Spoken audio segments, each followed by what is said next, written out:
I was very concerned to hear that you got COVID in November, and I'm glad to see you looking well. Tell us about that experience.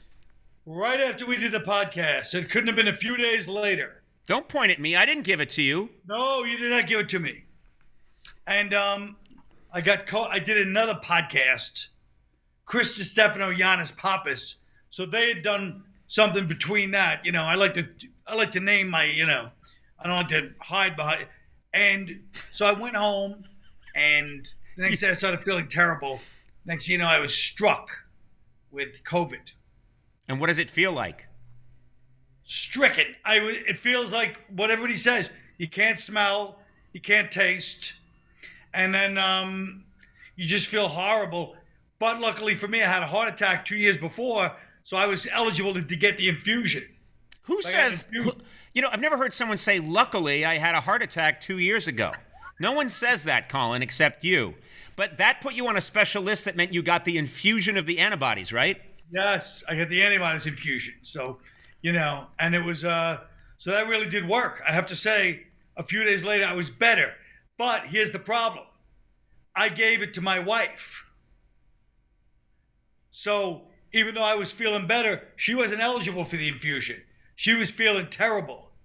So not only did I change the power dynamic of the whole relationship, of course, but I had to walk around and act like I wasn't that much better.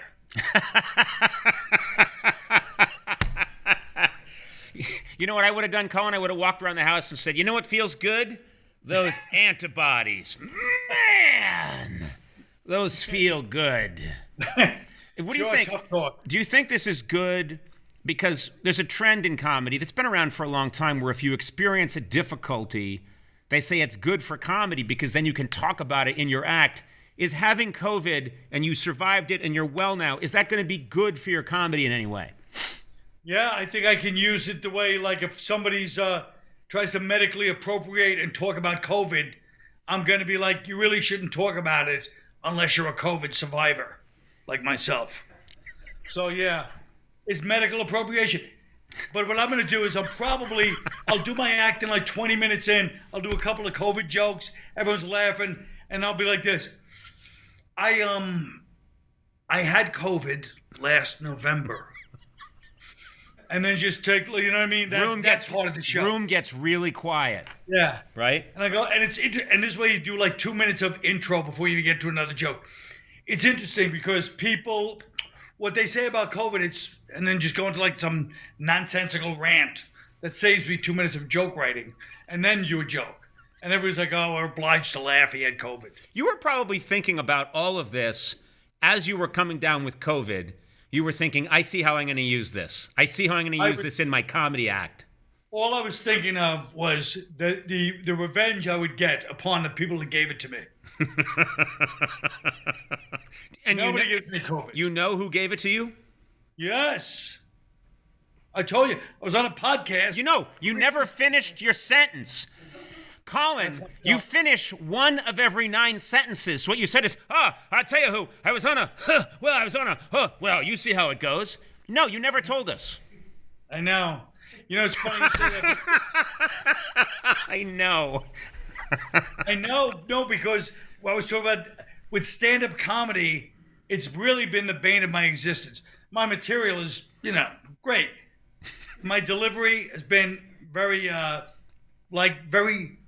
jarring for people, and I never realized it my whole career, so recently. Even when you were a young comic starting out, you and doing stand-up, you had this pattern, this vocal pattern of maybe starting a sentence but maybe not completely finishing it.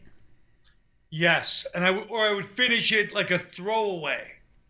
So because I was doing that, I've only realized this recently, because for years people would critique it and I'd be like, come on. But I realized I made the audience work as much as I worked on stage. People come out for a nice relaxing night of comedy and they're going to sit back. Oh no. They're going to sit back, have a few drinks and listen to a show. No, I made them have to go through the torture that I have to go through of thinking, changing lanes in the middle. And I guess for a lot of people, that's not their idea of a good time. That's not entertainment.